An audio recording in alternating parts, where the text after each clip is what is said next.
বিসমিল্লাহির রহমানির রহিম। প্রিয় দর্শক, আসসালামু আলাইকুম। নতুন সরকার গঠিত হয়েছে। জনাব তারেক রহমান প্রধানমন্ত্রী হিসেবে শপথ নিয়েছেন।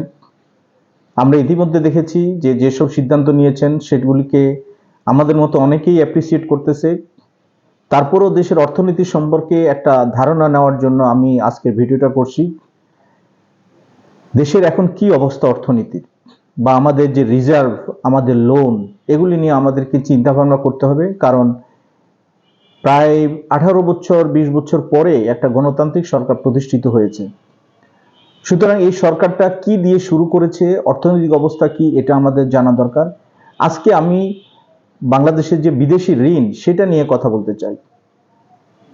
2006 সনে যখন বিএনপি সরকার ক্ষমতা থেকে পদত্যাগ করে, ঠিক তখন বাংলাদেশের বৈদেশিক ঋণ ছিল প্রায় 18 বিলিয়ন ডলারের চেয়ে একটু বেশি। কিন্তু 2 বছর যখন তত্ত্বাবধায়ক সরকার ছিল, আর্মি ব্যাকড যে 111 সরকার, সেই সরকার যখন ক্ষমতা থেকে যায় তখন ছিল 22 বিলিয়ন ডলার প্লাস। কিন্তু আমরা দেখেছি যে যখন আওয়ামী লীগ ক্ষমতা নেয়, সেই 22 বিলিয়ন ডলার থেকে আওয়ামী লীগ যে 5ই আগস্ট 2024-এ ক্ষমতাচ্যুত হয়, তখন বাংলাদেশের ঋণ গিয়ে দাঁড়ায় 103 বিলিয়ন ডলার। এবং তারেক রহমান যখন ক্ষমতা নেয় তখন এদেশের বৈদেশিক ঋণ 112 বিলিয়ন ডলার।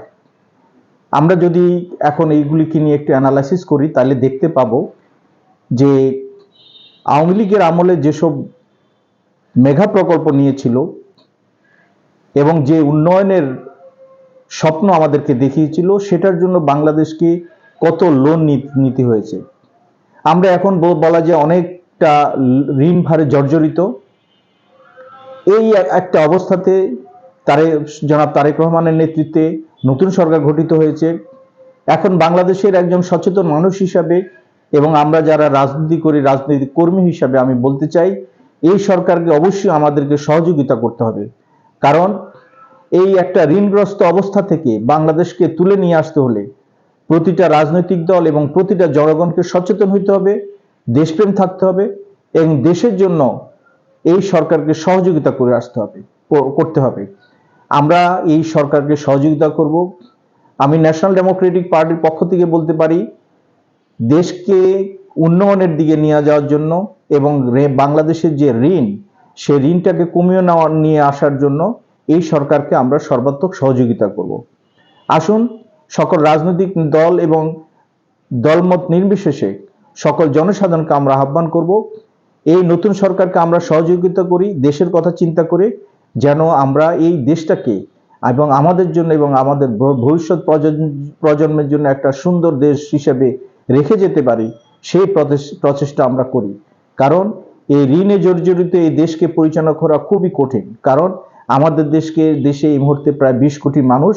এই মানুষদের, যেহেতু আমাদের মানুষ বেশি হতে আমাদের কৃষি উৎপাদন কমে যাচ্ছে, জায়গা কমে যাচ্ছে, যদিও এখন উন্নত পদ্ধতির জন্য হয়তো কৃষি উৎপাদন পরিমাণ বাড়ে, তবুও আমরা আশানুরূপ ফল পেতে হলে আমাদেরকে মিতব্যয়ী হতে হবে, দেশপ্রেম থাকতে হবে এবং আমরা চেষ্টা করব যে যত কম সম্ভব যেন আমরা বৈদেশিক মুদ্রা খরচ না করি, যেন আমরা আমাদের দেশের রিজার্ভ বাড়াতে পারি এবং আমরা যেন ঋণগুলি পরিশোধ করতে পারি। ধন্যবাদ সবাইকে। আসসালামু আলাইকুম।